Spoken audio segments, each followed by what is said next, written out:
Eh bien, bonjour à toutes et à tous, et merci d'être ici. Aujourd'hui, je vais parler de la fédération d'identité, un concept qui est lié aux IAM. Et là, vous vous demandez sûrement qu'est-ce que c'est qu'une IAM, pour ceux qui ne savent pas. Je vous propose qu'on commence par définir un petit peu ça. IAM, c'est l'acronyme de Identity and Access Management. Donc, comme son nom l'indique, c'est tout ce qui va tourner autour de la gestion des identités et des accès en ligne. On parle donc d'autorisation, d'authentification. L'IAM, c'est un domaine qui est très large, de manière générale, donc je ne vais pas faire une conférence là-dessus, mais c'est important de savoir un petit peu de quoi on parle. Moi, dans ces conférences, j'aimerais m'axer un petit peu sur la partie authentification. Pour ceux qui étaient là d'ailleurs tout à l'heure à la conférence de Marine et Paul, qui était excellente, vous pouvez voir ça comme une sorte d'extension. Comme ils l'ont dit d'ailleurs, l'authentification, on peut résumer ça à prouver son identité en ligne, prouver que c'est bien moi qui accède à la ressource. Ça se fait comment? Ça se fait de plusieurs façons. Ça peut se faire avec ce que je sais, ce que je suis et ce que j'ai. Ce que je sais, ça va être quoi? Ça va être un login en mot de passe, un email, un password. Ça va être un code PIN. Ce que j'ai, pardon, ça va être une YubiKey, une clé physique, une carte à puce, peu importe, votre smartphone.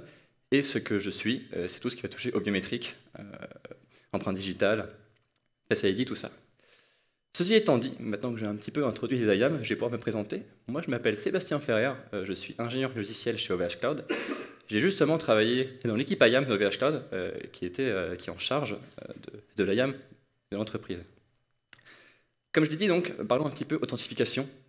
Ça, vous connaissez tous, l'authentification, on va dire, authentification classique par password. Là, c'est un utilisateur qui s'authentifie sur plusieurs applications, un, deux ou trois. Je vais faire appel à votre imagination.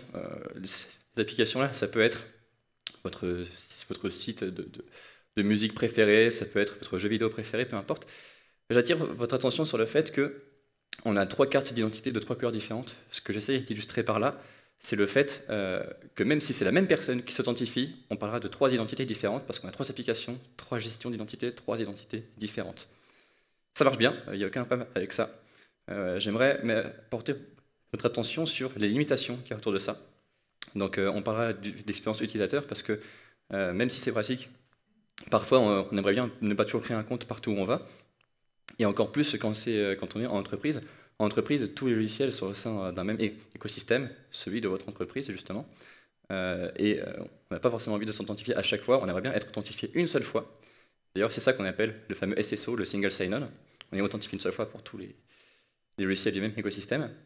Pour l'administrateur, c'est la même chose. L'administrateur de votre entreprise, il va déjà être en charge de créer une identité numérique pour chaque employé. Si en plus il devait le faire pour chacun des logiciels, en plus de chaque employé, je vous laisse imaginer. Plus les systèmes IAM de votre entreprise sont hétérogènes, plus la surface d'attaque est élevée. C'est assez logique.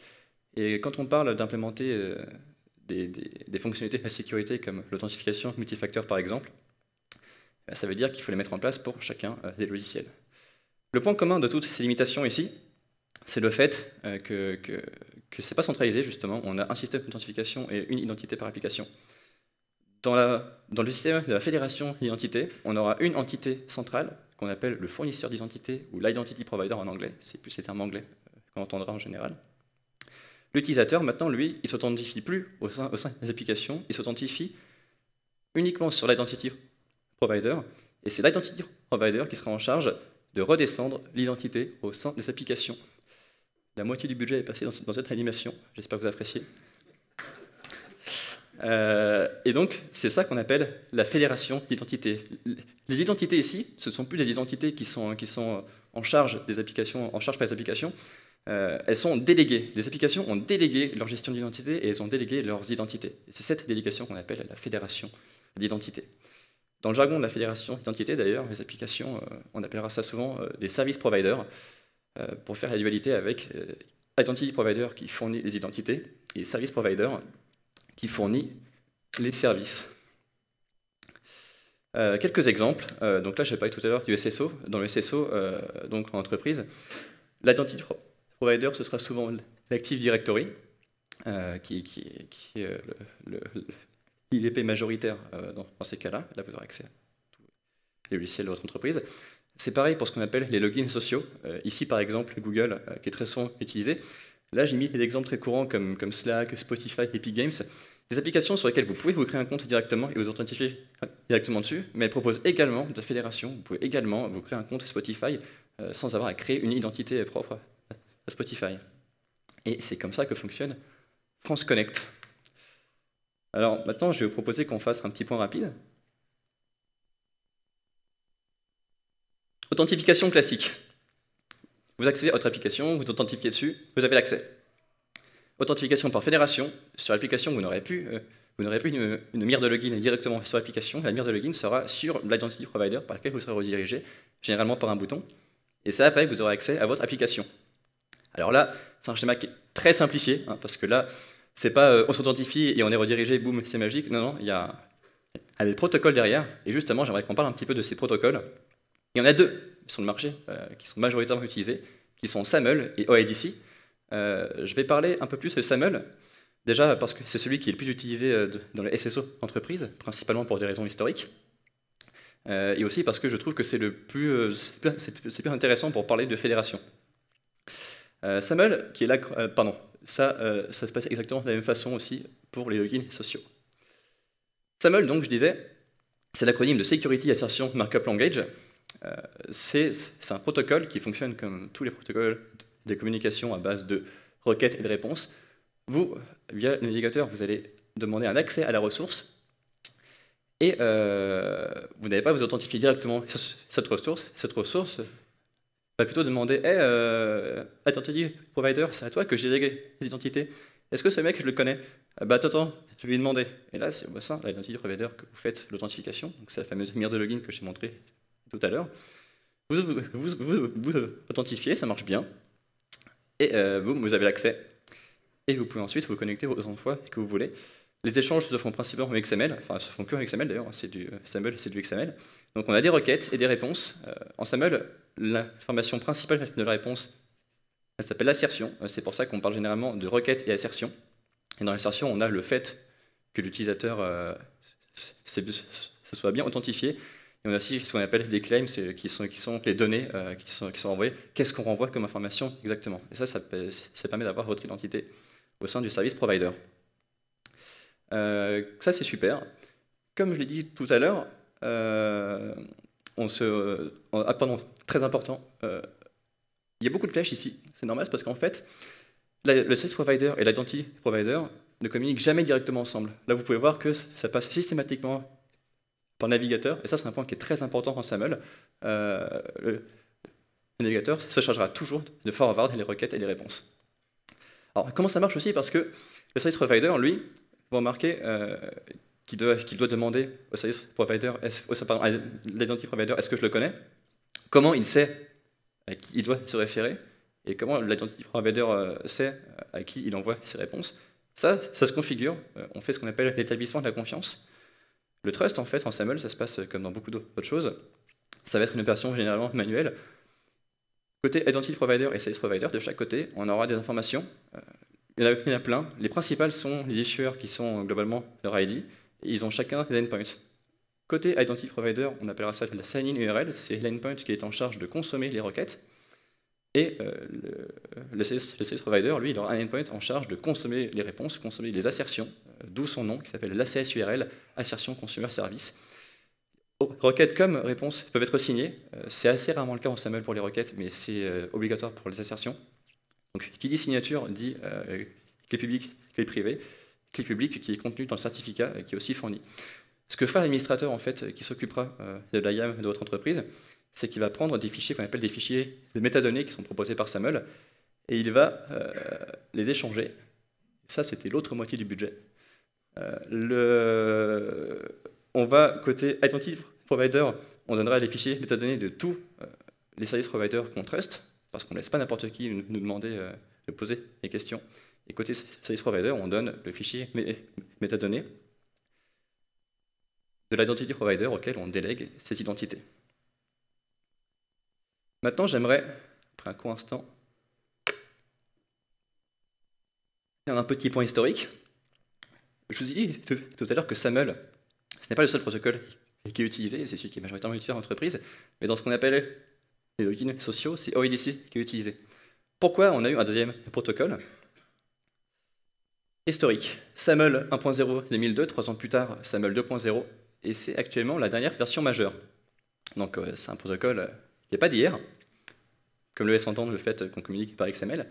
Et là, on fait un petit bond dans le futur, 2012, OAuth 2.0 sort. S'il y a des gens dans la salle qui connaissent OAuth, vous savez qu'on ne parle plus d'identification, mais d'autorisation.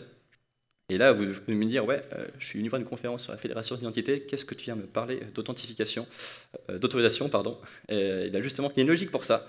Je vous demande de me faire confiance. On va ouvrir une petite parenthèse sur l'autorisation, et notamment la délégation d'autorisation par OAuth 2.0. Facebook, quand il s'est lancé en 2004, enfin c'était avant, mais ça, on va dire 2004, il avait besoin de se lancer, il avait besoin de connaître tous vos amis pour pouvoir faire en sorte que ce soit vos amis sur Facebook. Comment il faisait? Ce qui l'arrangeait bien, lui, c'était d'avoir vos contacts email. Dans cet exemple ici, Gmail. Et lui, il disait ok frérot, donne-moi ton login et ton password, s'il te plaît. Promis, je vais juste regarder tes contacts, je fais rien d'autre. Bon, t'es bien gentil Facebook, mais j'ai le droit de ne pas avoir confiance. C'est pour ça que OAuth 2 vient nous sauver la vie et nous proposer ce qu'on appelle un formulaire de consentement. Et là, c'est un vrai scope. Non, je te demande pas ton login et ton password, c'est bon, c'est bien au chaud, tu fais ce que tu veux. Je demande juste l'accès en lecture seule à tes contacts et je demande rien de plus. Et là, il n'a pas besoin de le promettre, c'est prouvé, c'est géré par le protocole OAuth 2.0. Et donc, comme c'est géré par un token, on a donc du scoping, on a le fait qu'il y ait une durée de vie, et ça peut être révoqué quand on veut. Alors pourquoi je vous parle de ça? Si vous avez remarqué le point commun avec ce que j'ai expliqué tout à l'heure, avant on parlait en SAML de fédération d'identité, et donc de délégation d'identité. Ici en fait on a délégué l'autorisation finalement. C'est Google qui a délégué, qui a dit tiens, je te laisse accéder à une partie de mes droits. Et en fait il y a un point commun. Ce point commun, il a retenu l'attention de pas mal de gens dans le secteur informatique parce que il y a des gens qui se sont dit ouais, SAML c'est un peu vieux, on aimerait bien avoir un protocole un peu plus moderne. Pourquoi? Parce qu'entre-temps, il y a quand même eu l'essor du Web 2.0, pour ceux qui s'en rappellent, l'avènement des REST API, voilà, tout ça. Et on voulait quelque chose de plus moderne. Et en plus, on a un super protocole qui est très populaire, qui marche très bien, qui fait de la délégation de droits. Pourquoi est-ce qu'on n'ajouterait pas une délégation d'identité par-dessus pour avoir un protocole d'identité tout neuf? Et c'est la naissance d'OpenID Connect, qu'on appelle OIDC. C'est comme ça qu'est né OIDC. Et donc, contrairement à SAML, qui lui est né de zéro pour répondre à un besoin, là, on a un protocole qui est né d'un autre, et qui, en plus d'être plus moderne, propose également de la délégation d'autorisation. Donc on a de la fédération d'identité et de la délégation d'autorisation. C'est ça qui est beau avec OIDC. Maintenant, moi, je vous ai expliqué à quel point c'est cool la fédération, parce que je le pense, c'est très cool, mais rien n'est cool sans revers de médaille. C'est intéressant de retenir quelques points d'attention et quelques limitations techniques. Niveau point d'attention, je dirais que je vous ai expliqué à quel point c'est intéressant de centraliser les choses. Maintenant, qui dit centraliser dit single point of failure. Donc ça, c'est important de le savoir, de l'avoir en tête. Niveau conseil, il y a pas mal de choses qui peuvent être faites, mais déjà, commencer par faire de la redondance de système, ça c'est intéressant. Je rappelle que NIAM, c'est quand même souvent un goulot d'étranglement en entreprise. Donc il ne faut pas que l'entreprise soit complètement paralysée si NIAM s'effondre, il faut être capable d'avoir ce genre de choses. Maintenant aussi, on délègue quelque chose et donc on fait confiance à quelqu'un. Je ne dis pas que ça va bien, au contraire, mais il faut avoir conscience qu'on le fait, avoir conscience qu'on fait confiance à quelqu'un. J'ai donné un bon exemple, j'ai cité celui de Google, parce que Google, c'est une grande entreprise, tout le monde la connaît, elle a fait ses preuves en termes de sécurité. Il y en a d'autres, hein, mais voilà. Et du coup, moi, quand je fais confiance à un identity provider, je lui fais confiance aussi sur la sécurité. Je me dis, c'est pas demain que quelqu'un va poutrer Google pour accéder à toutes les applis auxquelles j'ai dédié mes identités via Google. C'est pour ça que c'est pas n'importe qui peut débarquer sur le marché et dire coucou, je suis en IDP, s'il te plaît, viens m'utiliser. Donc avoir conscience qu'on fait confiance à quelqu'un et pas faire confiance à n'importe qui. Et en ce qui me concerne, moi, je fais du cas par cas. Donc avoir conscience de ça. Autre conseil que je donne, mais là c'est pas qu'en fédération, je le donne même de manière générale dans tout ce qu'on fait, en matière d'authentification. Activer l'authentification multifacteur partout où vous pouvez. Ça, c'est très important en termes de sécurité dans le monde de l'authentification. Et petite parenthèse sur une limitation technique que j'ai trouvée très intéressante. Il y en a plusieurs, évidemment, mais celle qui a le plus retenu mon attention, c'est celle qui consiste à dire que la délégation d'autorisation, notamment avec OAuth, elle concerne, avec EDC, elle se descend que l'identity provider à service provider. On ne peut pas le faire d'un service provider à un autre. Qu'est-ce que ça veut dire? Ça veut dire que quand on conçoit la gamme d'une entreprise, on aimerait parfois avoir une IAM unifiée. Moi, j'ai dit, je travaillais chez OVH Cloud, j'étais dans l'équipe IAM, et on avait déjà une IAM, on avait besoin d'une IAM plus unifiée, qui devait être aussi en charge de gérer des politiques de droit et d'accès sur les sous-produits qu'on vend. Et pour ceux qui connaissent OVH Cloud, on ne développe pas tous les produits qu'on propose. On propose OpenStack de VMware, c'est pas nous qui les avons faits. Ils ont chacun leur propre IAM. En fait, on peut pas... OVH Cloud, c'est lui-même un service provider. On ne peut pas, a priori, faire une IAM dessus, des politiques de droit et redescendre les droits facilement. Il n'y a pas de standard pour ça. C'est ça que j'essaie de dire. Et comme il n'y a pas de standard, la seule solution, c'est de créer sa propre implémentation de politique d'accès unifiée. Et ça, c'est une problématique auquel beaucoup de gens seront confrontés quand ils doivent développer une IAM. C'est plus facile pour les entreprises comme Amazon qui développent la plupart des produits qu'ils proposent. Mais il faut avoir ça en tête. Donc voilà, j'ai fait un petit tour rapide de la fédération d'identité en parlant de SAML au UDC. Je vous remercie à tous pour votre écoute. Quelques références ici donc sur la fédération d'identité, sur UDC, mais aussi sur SAML. Je remercie Nadège, ma belle-sœur, qui a fait tous les dessins que vous avez vus. Ils sont très jolis. Et je vous présente mon chat. Elle s'appelle Kimi. Elle est adorable. Si vous avez aimé cette conférence, qui était plus une introduction qu'autre chose, je vous recommande de regarder un article de blog que j'ai écrit sur l'URL que vous voyez là. Vous pouvez prendre une photo si vous voulez. J'ai écrit un article qui détaille beaucoup plus comment ça se passe en fédération et comment ça se passe au niveau protocole SAML ou UDC. QR code en haut à droite pour le feedback. Je suis assez jeune speaker, donc ça me rendrait vraiment service si vous pouviez me faire des retours. Je vous remercie d'avance pour ça. Merci à vous pour votre écoute.